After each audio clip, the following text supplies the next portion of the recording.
सहना भवतु सहनौ भुनक्तु सह वीर्यं करवावहै तेजस्विनावधीतमस्तु मा विद्विषावहै। ॐ शान्ति शान्ति शान्ति। समस्त जनकल्याणे निरतं करुणामयं नमामि चिन्मयं देवं सद्गुरुं ब्रह्मविद्वरम्। ॐ श्री चिन्मय सद्गुरवे नमः। योगेन चित्तस्य पदेन वाचां मलं शरीरस्य च वैद्यकेन योपाकरोत्तं प्रवरं मुनीनां Patanjali प्राञ्जलिना नतोऽस्मि।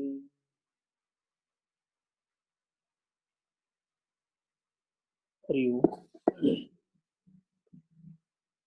We are in the first part of Patanjali's Yoga Darshanam, and we have just entered into the study of Chitta and Vritti.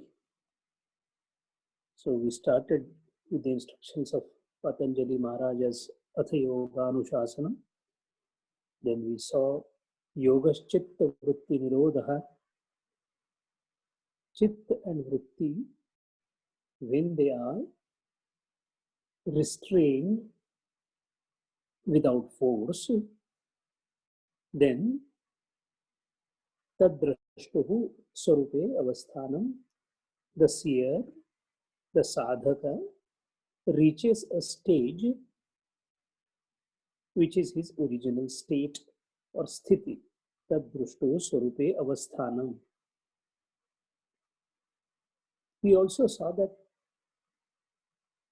the chitta or the antakarana is the only constructive interface between a jiva and the Srushti. And this constructive interface called Antakaran or Chitta is perhaps the only substance, and when I call substance because it is a jada, it is the only substance or Prakriti Tattva which is closest to the consciousness.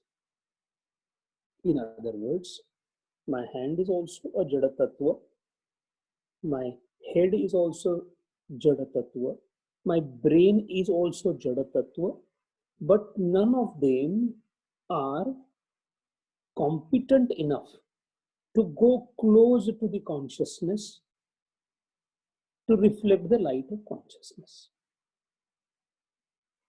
If at all I have to compare the entire my body to the room, then all my body is like a wall, except my antakarana, which is like a mirror. In other words, the walls can have reflected light, but they themselves cannot reflect. In the similar manner, everything in my shariram, except the antakarana, which again cannot be dissected to be seen by pratyaksha jnanam, but its presence is validated through anumana. That antakarana is the only inert substance, inert means jada tattva, prakriti tattva, which has ability to reflect the consciousness. And by virtue of its ability to reflect the consciousness, all that happens for a jiva happens on this substratum or this ground called antakarana. Nothing else in the body is happening. Everything else in the body is just a parinama.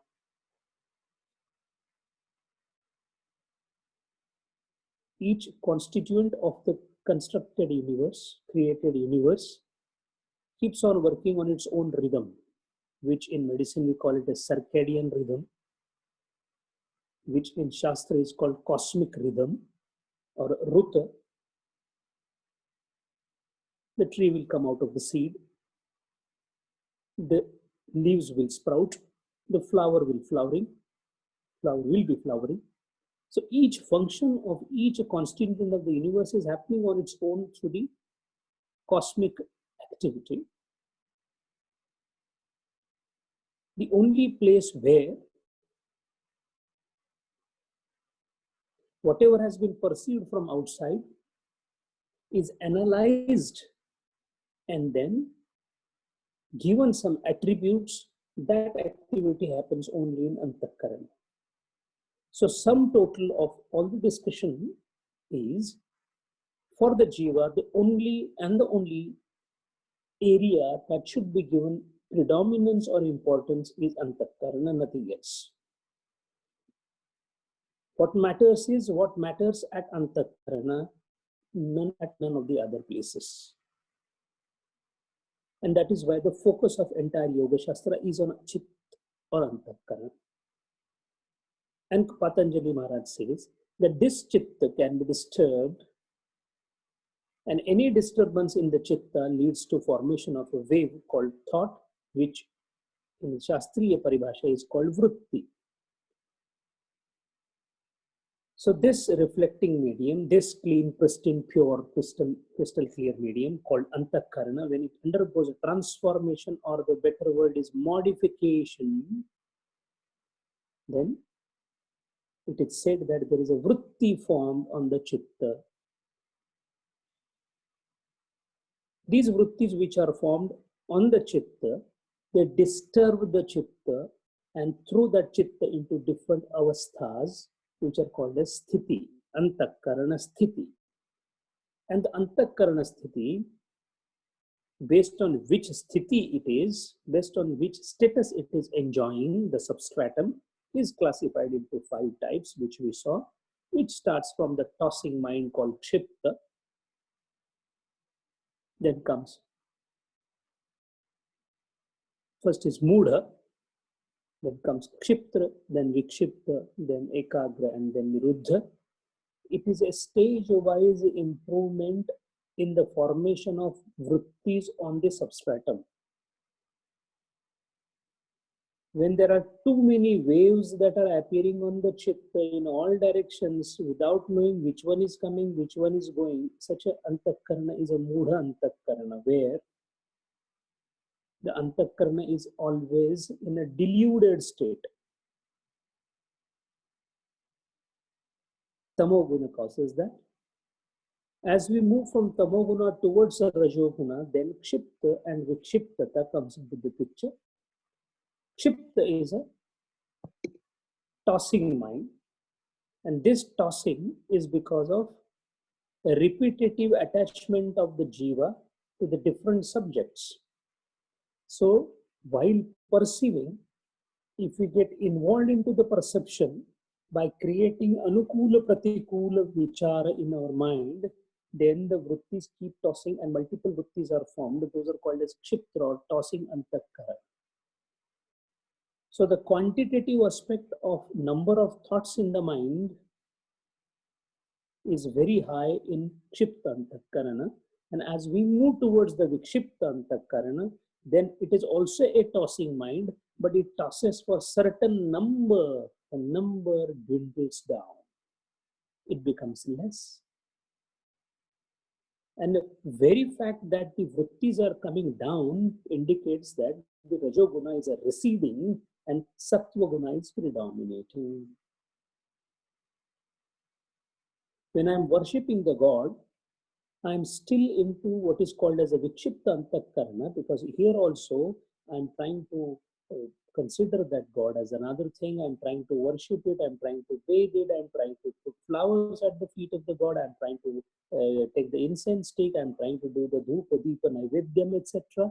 That means I do have multiplicity of actions being done there, but they are the subset of one action that I'm trying to perform. Such an Antakarana is called Vikshipta.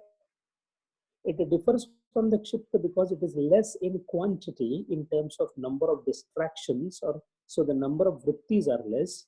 And the golden rule is lesser the number of vrittis, more happy we will be, more content we will be, more peaceful we will be, for a simple reason that every ripple, every thought, every vritti on the substratum of the chitta leads to ashanti.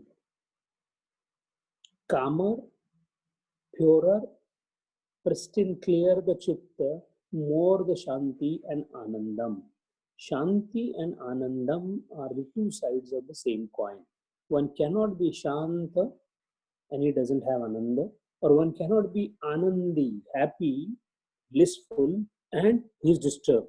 These are antonyms, they can coexist together. Based on what kind of thoughts come to our mind, Patanjali Maharaj has divided the vrittis into 5. Vrittaya, Panchataya, Klishta, Aklishta. It may either give you happiness or sorrow. That depends upon how you react to it. Because the same vritti can give happiness to me and sorrow to somebody else. A terrorist, when he blows a city, he is very happy. Vrittaya, Aklishta. But for us, when we see that, we say, oh my God, there's so much of carnage that happened. That is Klishta. Vrittaya, Klishta, Aklishta. Klishta, Aklishta, happy and sorrow is relative. Relative to the person who is experiencing it, relative to the situation also.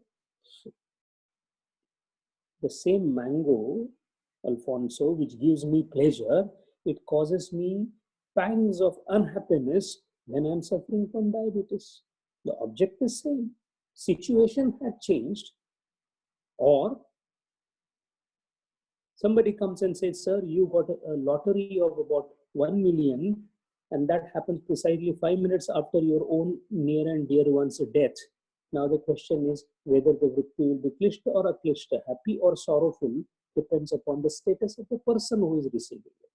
So the object and the person who is receiving this vritti, based on his situation, vritti can be klishta or aklishta, happy or sorrowful. Now, why this study? Why Patanjali Maharaj in the beginning wants us to study the vritti and the chitta both is because the technique, practicalities, yoga is a practical science. It is not abstract or theoretical science. Sankhya is the theory of yoga that has already been presumed to be studied by us. So we know the theory, the practical part. So what it means is, if I know my chitta can get into 5 different sthithis based on 5 different types of vrittis. In other words, where my mind will go, where my antakaran will go, and when we say will go means thought is vritti. The projectile missile that leaves the ground is called chitta. The projected missile of thought is vritti. Now, once we know where it normally goes, it becomes easier. If you know your errand boy, the son, where all he spends his time, the mother knows now how to control him.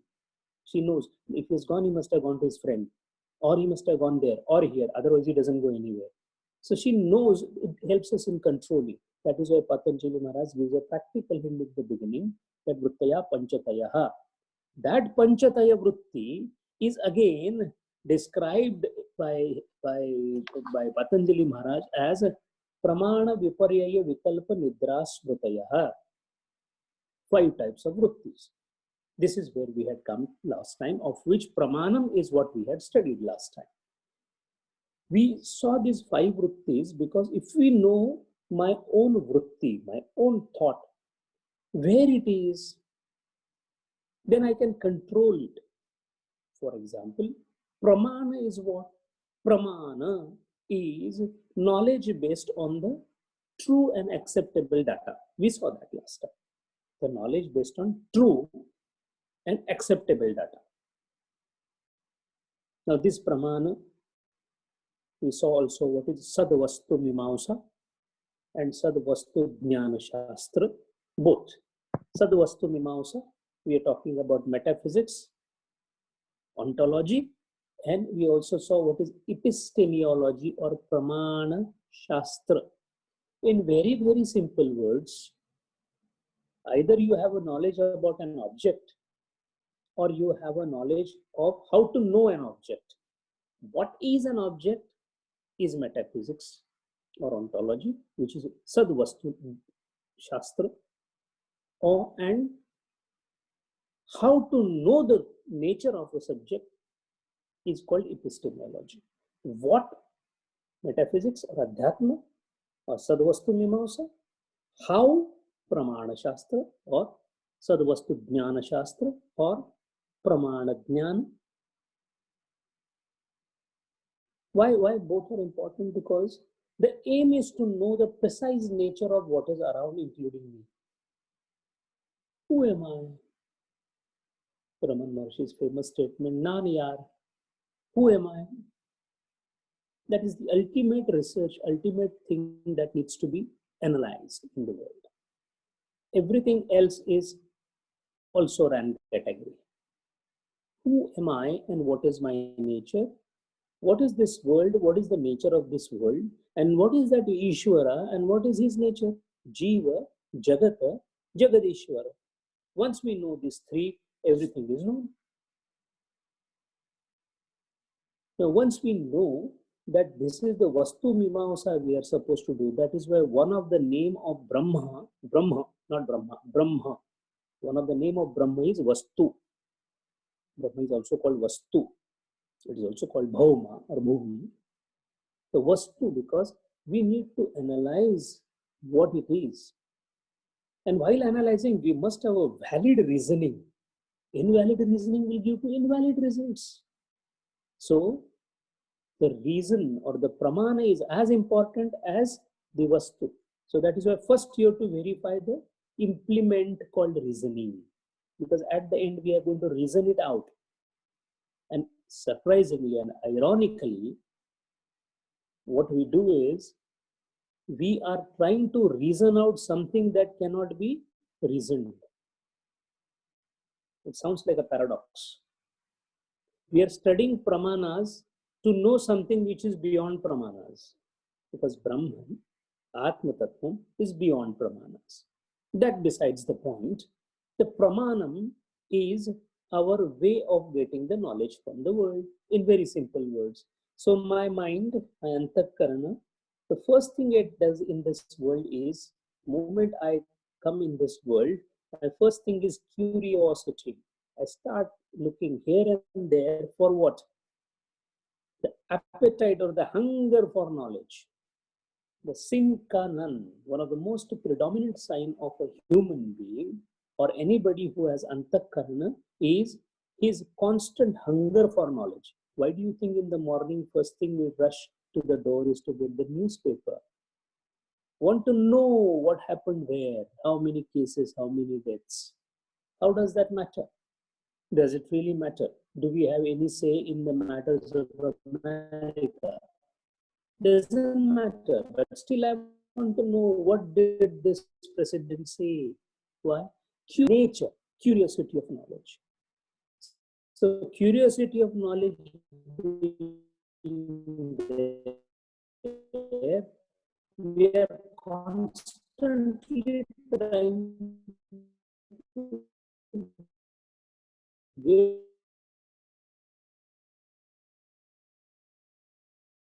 You see it? Can I go and see it? How much does it cost? What are we trying to do? Trying to get the knowledge. There is a new model of the phone. It has, you don't know, this has a whatever 50 megapixel of camera. Oh yes, and does it take in the dark shadow also you can get a good photo? Knowledge. So if we observe your antakarana, observation is an important aspect of sadhana. And observation can only be done when somebody is steady. The observer is when he's steady, then only he can observe. When observer becomes an observation, then he cannot be studied. He becomes an object to be studied. We all have become observation. If you become observer, sadhaka is an observer. Relax. Be at peace with yourself, and then watch, observe what the surrounding and yourself, how you are reacting to the surroundings. Once we do this, then these two shlokas, Vritti and Chitta, of our own, we can study. Again, Patanjali Yoga Sutra is study of our own, not of anybody else. Our problem is we are constantly studying the Chitta Vritti of other people. How is he? What is he doing? Why should he be doing? He's always involved into good. That is absolutely a no-no in Yoga Shastra, because Yoga Shastra is for our union of this jiva. So once we think of our own jiva, that means we observe ourselves and we realize that majority of my time goes into 5 different ways, modifications of chitta, 5 different vrittis. One of them is pramanam. Pramanam is the way of getting knowledge. And then we saw epistemology. There are different ways of getting knowledge. We can get it by pratyaksha pramana, somebody who is, I can be seen pratyaksha through this particular medium. So you have a knowledge that I am talking, nobody else is talking. The person who is talking, I know knowledge from where I can see it with my aksha, chakshu. I am able to see it. It is prati aksha. It is in front of my eyes. That is called pratyaksha pramanam. Direct perception through senses is called pratyaksha pramana. Then comes the anumana, which is the inference. Something that is unknown is deduced with the help of something that is known.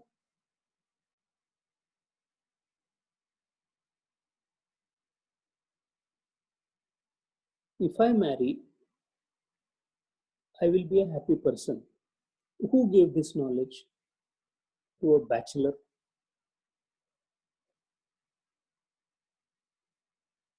It is by anumana. Why? Looks like that married people seems to be happy. Factually, it may be a wrong knowledge. So it can be anumana, and also it could be shabda pramana or agama pramana. Why? Our elders tell us marry, and we accept their saying. Whatever they say, we say it's a pramana. My father told me to get married, so I got married. Shabda pramana. Pratyaksha, Anumana, Agamaha, Pramanani. So 3 pramanas Yoga Shastra accepts. We also saw that different darshanas accept different type of pramanas. We started from Charvak with Pratyaksha, then Vaisheshika and Buddha, which have Pratyaksha and Anumana. Then we come to Sankhya, Yoga, Dvaita, and Vishishta Advaita, where there are 4 pramanas are accepted, where we have Pratyaksha, Anumana, Agama, and also one by one the pramanas keep adding. So we have Upamana added. And when we come to the last Advaita, then we have 6 pramanas where Anupalabdhi also gets added and Arthapatti gets added. We saw what are these, what do they mean, what do you mean by Arthapatti, etc. So in other words, 3 or 6 pramanas. Those who agree with 3 actually merge the remaining 3 into these 3, so they make 6 into 3. These are technical issues, but what is important is my mind is constantly into one of the, either it is inferring. If I make money and keep them in fixed deposits so that a monthly return of XYZ comes to me, then I will be happy. This is not an inference, Anuman. And I have heard, I have seen people saving for their retirement. Another thing is, if I retire and dedicate all my time to Bhagavad Gita, I'll be a mumuksha person. Again, inference. Something that is unknown has been inferred from something that is known. So in other words, we are constantly toying with the ideas of pramana, jnana, and that is why when we do that, the mind is constantly busy into it. And that is why when this vritti predominates in our mind, then we are never happy, because The constant engagement of chitta into this vritti leads to what is called as annihilation of shantata, because the chitta is always in the chitta avastha. One of the commonest example for this is a constant word of advice coming on the WhatsApp through different friends. We immediately click and try to see what is that video. That video, somebody is doing a symphony in New York, somebody went down, some something strange happening in the world, but we want to know what happened.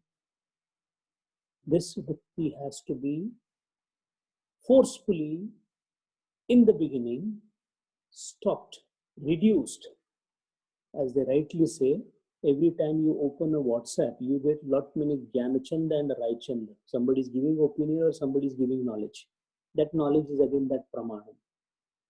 Because for us, the Shabda pramanam becomes those who send those WhatsApp, because we are trying to believe in them. And then again we ask, is it true or is it just a propaganda? Instead of getting into all that, a sadhaka has no place for such kind of toying with these ideas in the mind, in the current, because then I'll be constantly in pramana vritti. Viparyaya vritti. Viparyaya is a viparita. Viparita means untruthful knowledge, false knowledge, wrong knowledge. And how do you get the wrong knowledge? In the same manner you get the right knowledge.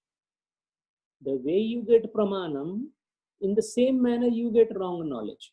You again use pratyaksha, anumana, shabda or agama, these three pramanas, as it's told in Yoga Shastra, to get the wrong knowledge also. How? When I see a rope and call it a snake, it is viparyaya, wrong knowledge, but pratyaksha. Then anumana, because wherever there is a smoke, there is a fire. This is a common example given for anumana. Suppose somebody has brought smoke in a pipe. You can feel smoke in the pipe and then released it. I will say there is a smoke, so there is a fire, but there is no fire. That becomes wrong knowledge, viparyaya. And shabda, I believed in somebody's word and turned out to be false. Why? Because the person who is giving the shabda is not as competent, because we have seen the qualifications of shabda, what Swami Vivekananda has given. Shabda should be honored of what is called apta. That is the reason why whatever we have heard of our parents, forefathers, friends, not that every time it comes true. Why? It is viparyaya. मुझे लगा था इसने बताया ऐसा होगा, लेकिन हुआ नहीं. What it means is viparyaya. So pramana, viparyaya, these two we have seen as what can be called as the pramanas. After these pramanas, then comes what is called as the vikalpa. Now vikalpa is something which we need to see.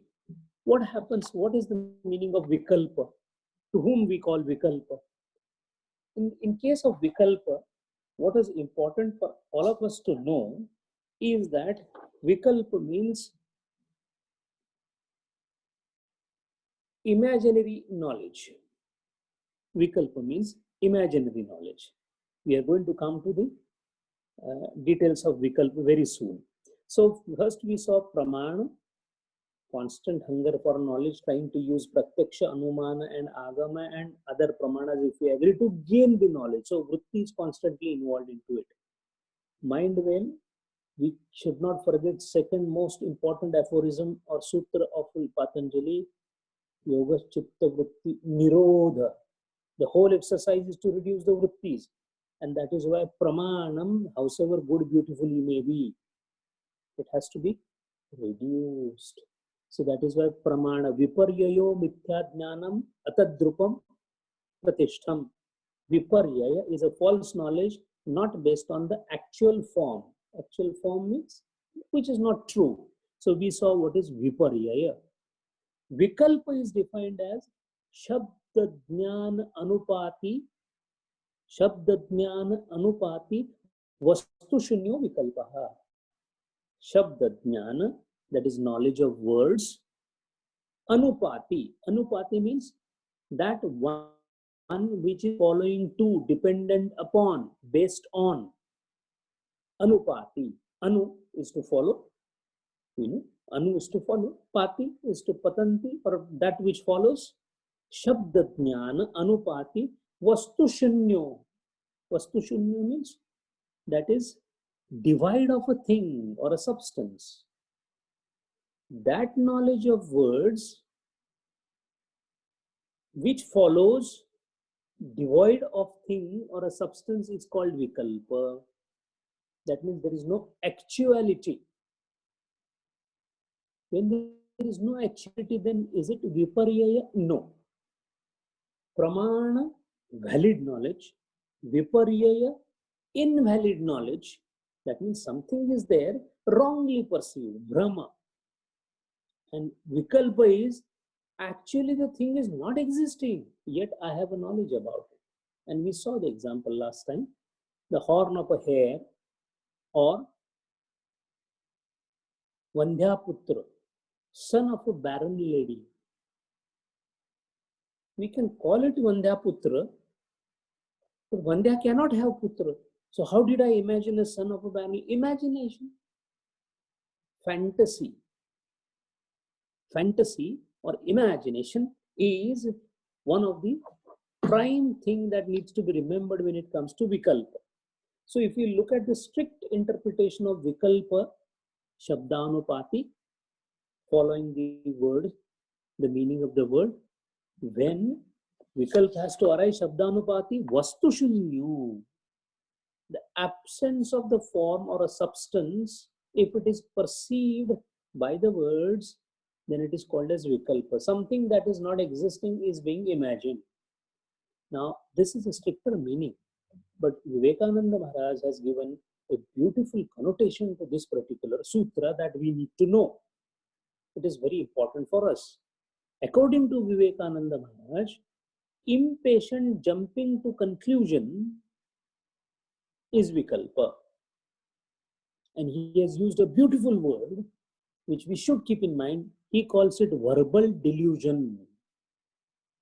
Verbal delusion that follows from words having no corresponding reality is called vikalpa. Again, I'm again repeating, verbal delusion which follows from words having no corresponding reality. That means you're thinking about something, thinking because vritti, you're thinking about something which is not existing. Sheikh Chilli की कहानी. Sheikh Chilli, when he was selling something in the market, he had not sold a single product, but he was thinking, if I sell everything, I will get money. With that money, I will have a very big house. With that big house, I will marry a woman. Then I will have so many children. Then the children will start playing here and there, and one of that child may come and kick my sweetmeat that I am selling, and the sweetmeat will be disturbed. So many utopian ideas or fantasies he created just by thinking, which have no reality. Now it comes to directly us and hits us very badly, because how much time of our thinking we are spending into vikalpa or verbal delusion. A constant thought is there in the mind that if that happens, then this will happen, then that happens, then that will happen, then that happens. And actually what happens? Something different happens. Not one single soul who came to Dubai thought that he will come to Dubai. It just, everybody said it was just a chance. We never thought we will come here. When we never thought, then why do you think now about what will happen in future? Because we have a habit that is called habituation. We are habituated to think of things we do not, which doesn't have a corresponding reality. It is a verbal delusion. Now, why verbal? There are two types of delusion. One is delusion which is not expressed, it is in thought form. Another is verbal delusion. Swamiji Vivekananda Maharaj gives a different shape to this verbal delusion. He says, when somebody tries to trouble you, you become angry. Somebody, while just walking passerby, says to you, "Oh, you stupid," and then immediately you say, "Why? Hey, why did you say that?" Anger. Now the question is, Vivekananda Maharaj says, the anger is a clear-cut expression of vikalpa or verbal delusion. Why it is a verbal delusion? He said something, agreed. My ears heard, agreed. To whom did he say? To whom did he say? If he has said to my soul, Atma Tattvam, no difference in X, Y, because he doesn't have, because the soul doesn't have any kartrutvata. So these words, would they matter in any manner to him? Should not. But actually what happens? Because it is presumed to be the word said to me means delimited adjunct upadhi as a jiva, I get infuriated. And this infuriation is not corresponding to the reality of Atma Tattvam. So it is a vikalpa. What is the basic of this? Why so much of discussion on vikalpa? The discussion is vikalpa causes a kind of a vritti which is a waste of energy. There is no need to have vikalpa. So what the idea is, again, our main idea is to have no vikalpas. So one by one we have to reduce, one by one we have to reduce the vrittis. Vikalpa being one of the vritti, we have to reduce it. So there are two things we can do. One, stay in present. Do not think of future. I'm not saying do not plan for future. Do not plan for future is a different thing. Do not think of future. Some money I may need in my old age. Doesn't matter. I will try to save. If I can, well and good. If I don't, I will try. But problem is when you think, oh my God, I might need a little more money these days. The inflation is so much that the rate of return. Do not think of future. So vikalpa has two connotations. One is this thinking aspect and second is the reactive aspect. Our all reaction to what is happening around us comes in vikalpa. Somebody is not driving properly. All of a sudden I start thinking these days nobody is driving. The youngsters have no value. Their values are completely, where did you go? Verbal delusion. And then it irritates me. Then it frustrates me. Then I'm agitated, irritable.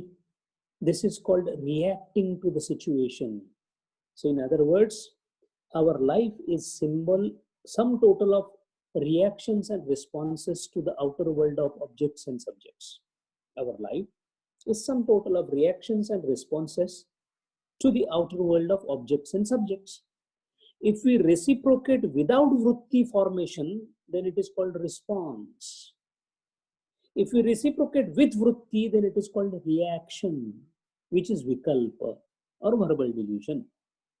So the pain or suffering is because of the reaction, because of the vikalpa, not because of the cause of the vikalpa. What it means is people and the situation around is not the cause of pain and suffering. It is the reaction from me to the surrounding that is the cause of the suffering. And that is why Vivekananda Maharaj says, whatever is happening around, paristhiti, whatever somebody says, whatever situation that I land into, based on my prarabdha, etc., all that has nothing to do with me. If we inculcate this thought, it is called titiksha. Sahanam sarva dukkhanam apratikara purvakam chinta vilapa rahita sa titiksha nigadyate. Vivek Chudamani. What is titiksha? Sahanam sarva dukkhanam. How do you tolerate the pain? How do you tolerate the dukkham? The only way to tolerate it to constantly remember and aware that this is a vritti. जो तोको काटा बोवे तू बोवे फूल, फूल को फूल मिले काटे को त्रिशूल. Kabir Maharaj says, irrespective of who says what to you, the The common thing that we say is अंदर का पानी नहीं हिलना चाहिए. अंदर का पानी चित्त. There should not be no shuddhata in the chitta.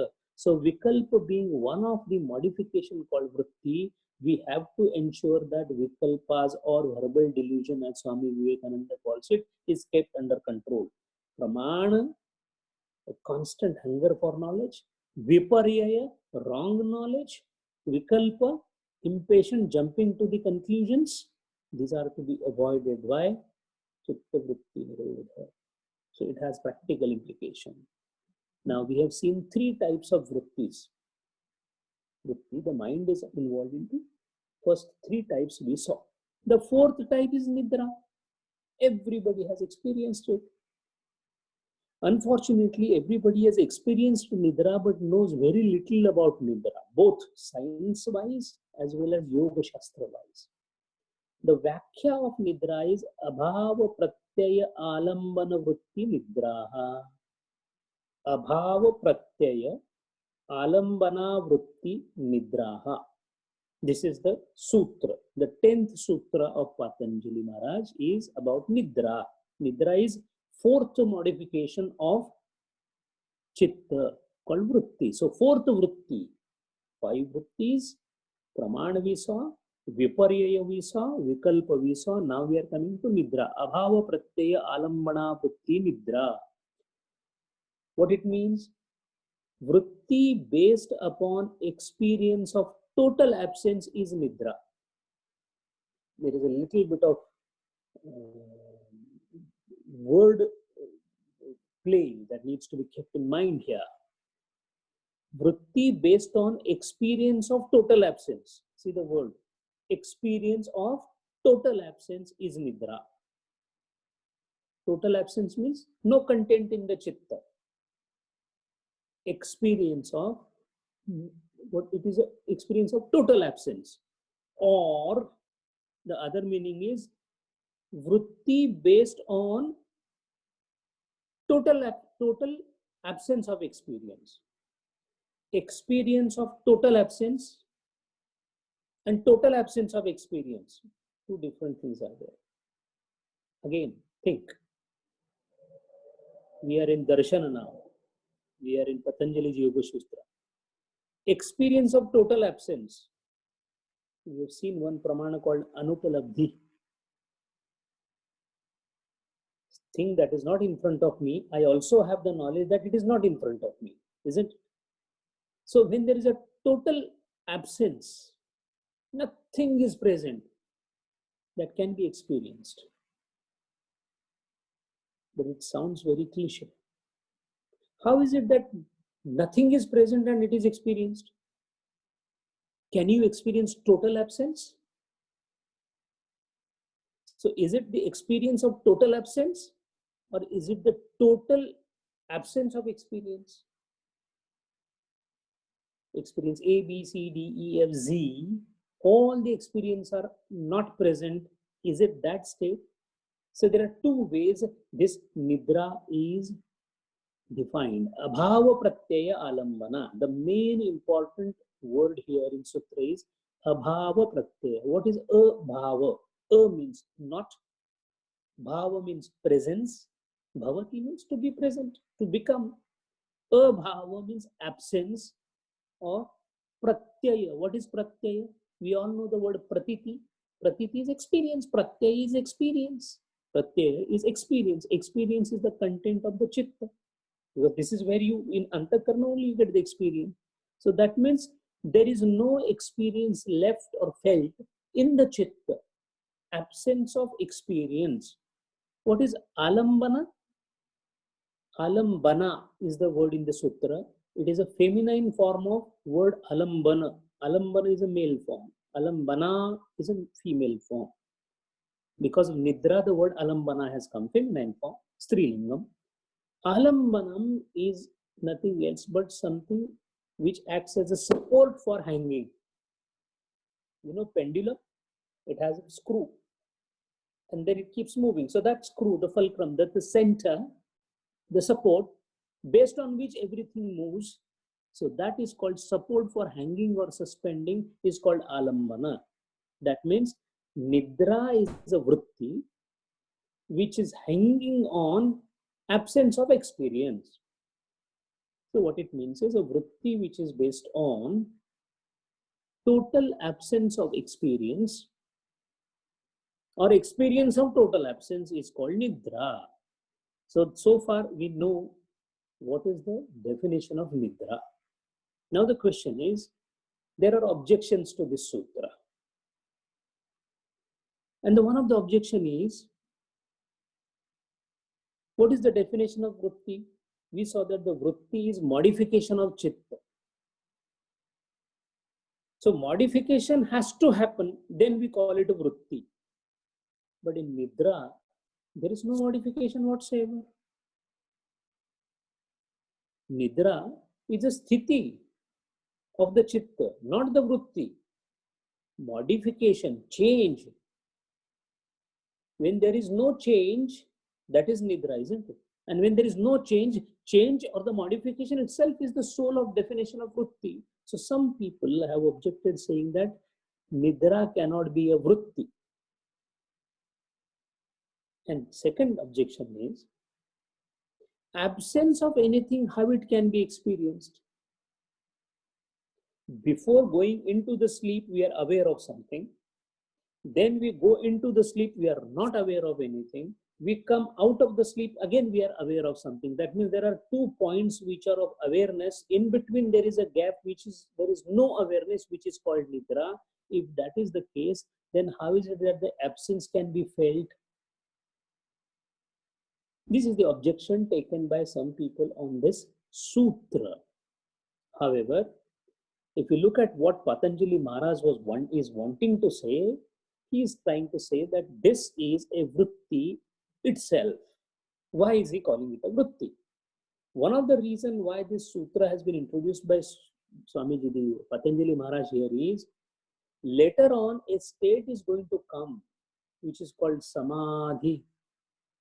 That samadhi should not be confused with the nidra because they are very similar to each other. That is why nidra has been called as a vritti, samadhi is not a vritti. I hope I am making it clear. For that, understanding that this confusion may come, Patanjali Maharaj has mentioned this in here as a vritti. Now these objections we saw, what is the khandanam of objection, how these objections are tackled by the Bhashyakaras? They say, if the chitta is completely without the experience, then after getting up from the sleep, how do we know that I was sleeping? If there is no experience involved, the objection is that there is no experience. Then why are you calling it experience? The reason we are calling it experience because when we get out of the sleep, we say, I had a wonderful sleep. That means there was an experience was still alive, even though the shariram and everything was lying like a log of wood, not aware of the surroundings. So in Nidra, the experience is still there, and whenever we experience something, that means the experiencer has to be there and experience of has to be there. So the experience per se itself is a vritti. So pramana, when we have from outside the jnanam, we do have the experience. So that means the objection is not sustained, it is overruled. Second thing is, what is the word used by Patanjali Maharaj? Abhava pratyaya. Abhava pratyaya means, pratyaya word is used, pratyaya itself means experience. So when he is calling it as experience, that means it is a vritti.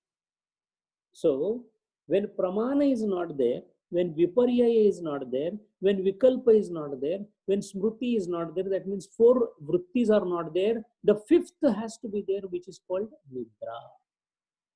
So that is how nidra is a vritti. Now question important is, yoga chitta vritti nirodha.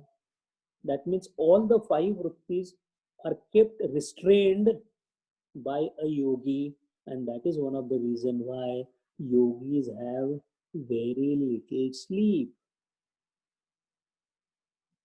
Why? It is a vritti, and they are master of the control of vrittis. That is why Gurudeva could sustain with very light sleep here and there. Because the world is sleeping, I am also sleeping for some time. Otherwise, he was awake. And how did he work so with so much of energy and force? The energy came simply because Nidra also was won over. How do you win over Nidra? Because Nidra is a vritti, and Yogi has all the five vrittis under his control. That is why Nidra is a vritti, and this same Nidra is called as Pradnya in Mandukya Upanishad. Gurudeva's beautiful commentary on Mandukya Karika, one must read it. It refers to Nidra. Nidra is referred there as Pradnya, deep sleep. Simultaneously, it should be remembered that Nidra is not Samadhi. Nidra is Samadhi Sadrushya, similar to Samadhi, but not a Samadhi. Why? This also we need to know, because we are going to have a Samadhi Pada. We are going to study Samadhi in detail. In fact, Yoga Shastra, Patanjali Yoga Shastra is the place to study Samadhi. In fact, that is the aim and goal of the Patanjali Yoga Shastra. So we are going to have studied in detail. But before that, we must know that a person, there are two children studying for the exam. Both are having their notebook, pen, and he's putting his spectacles. Both are looking like this, both are thinking. But one is really studying and one is faking to study. They look same. Something like that on the similar analogy. Nidra and Samadhi, they look same, but they are different. How they are different? In the Nidra also, you are not aware of surroundings. In Samadhi also, you are not aware of surroundings around you. Eyes are closed in both the cases, perhaps in Samadhi may or may not, but the similarity ends there. Why? Because Nidra is a tamasika pravrutti, tamoguna. Samadhi is either Shuddha Sattvic or Trigunatita. One is tamasic, another is Sattvic or Trigunatita. Second is, after the Nidra, we feel physically and maybe little bit psychologically fresh. In Nidra, after the Nidra is done, we feel fresh physically and maybe psychologically a little bit. But in case of Samadhi, after the Samadhi, the person's personality is transformed. And it is not a feeling of freshness alone. He is a different person called enlightened person after Samadhi. Because that Anubhava of Samadhi puts it into a different pedestal altogether. His outlook towards the world changes. So there is a no change in personality after Nidra. I remain the same. And I behave in the same manner next day after the sleep. But a yogi after Samadhi, there is an antarbahya badal, change. Rupantar, antarbahya rupantar in a yogi. So that is how Nidra and Samadhi may be looking similar, but they are not at all similar. They are diametrically opposite. This brings us to a very important topic of Nidra. Sleep that is mentioned here in the definition by Patanjali as Nidra is sound sleep. Now the question here is, what is a Nidra? Nidra is sound sleep. That means everybody who sleeps is not in the Nidra Vritti. What is the meaning of this? Suppose we are sleeping and we are dreaming. Then we are in Viparyaya Sthiti, not Nidra Sthiti. You might have closed your eyes, but you are actually playing with the objects in the Pratibhasika Satta. You are playing with the objects, you are feeling the pain, you are feeling the cold in the dream. All same thing is happening, just that it is in the dream. Fine. But you are suffering and feeling and having everything same as if you are awake. So that is equated to awakened state. So it is not Nidra. The Nidra that is referred here is sound or deep sleep.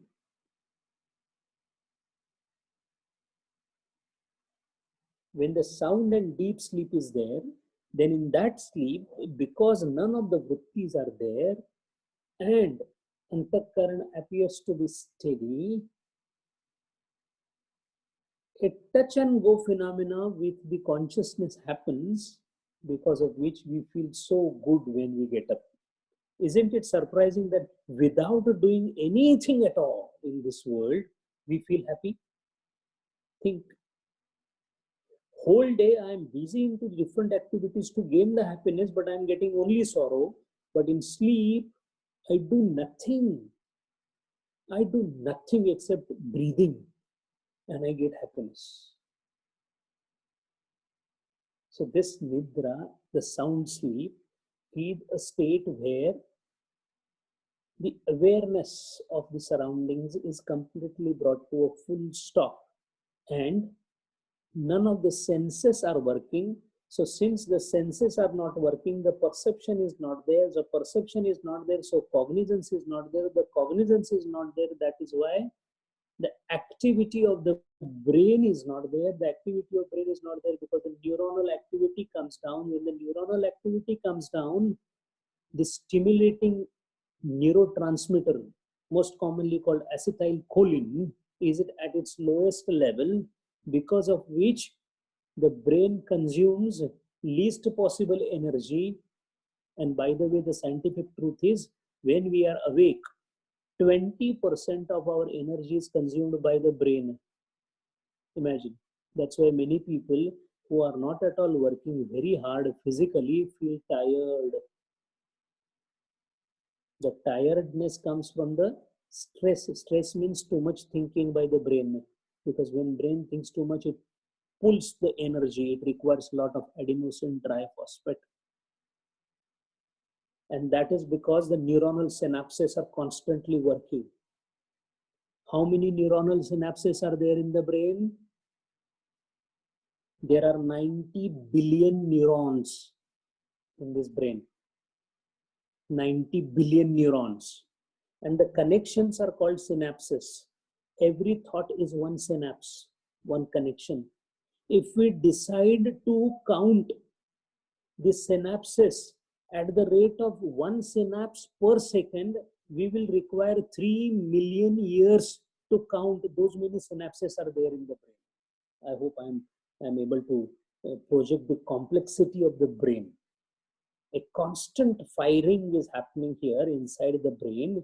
That firing is happening through a neurotransmitter. There are many of them, the predominant being acetylcholine. So every time there is a thought, there is a perception, there is a pramana, there is a viparya, there is vikalpa. The constant firing of neurons leads to consumption of energy, because that's an activity. So a lot of adenosine triphosphate, the final molecule of power, is consumed very fast by the brain. All that comes to a standstill in sound sleep. The acetylcholine reduces. The synapses stop firing. The cortical inhibition is there. That means in sleep, you are not afraid of anything. Because if you are afraid, you will be awake. So there is an inhibition put into the brain that nothing to be afraid of, so that you can sleep. And when you sleep in such a manner, the consumption of energy by the brain goes down. It is able to replace itself, all its depleted energy properly. Also, it helps in removing all the what is called as waste products of the sleep through the limbic system that we have. And all that leads to what is called as a sound and a fresh person when he has a deep sleep.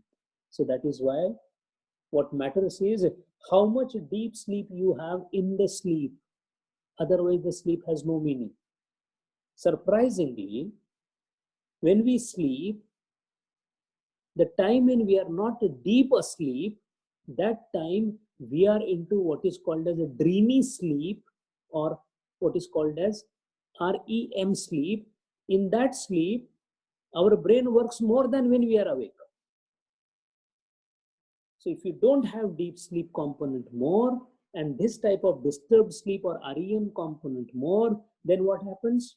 You wake up more exhausted than being feeling fresh, than even being when you were aware. And then you said, I'm not feeling well, feel like again sleeping.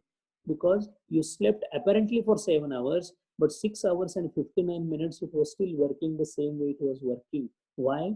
Because it was working on what we worked earlier. So whatever pramana viparyaya vikalpa was happening when I was awake, the same thing was continuing when I was closing my eyes. That is why that sthiti of sleep is not called nidra by Patanjali Maharaj. Patanjali Maharaj is calling only deep sleep as a nidra. What is the logical corollary? Higher the deep sleep, you're sleeping better or you're having nidra. To have better quantum of sleep or deep sleep or nidra, the daytime activity has to be reduced to such a number that it does not leave the machine on even when you are asleep. So a person who is agitated, first of all, he doesn't get sleep. If at all he gets the sleep, he doesn't get deep sleep.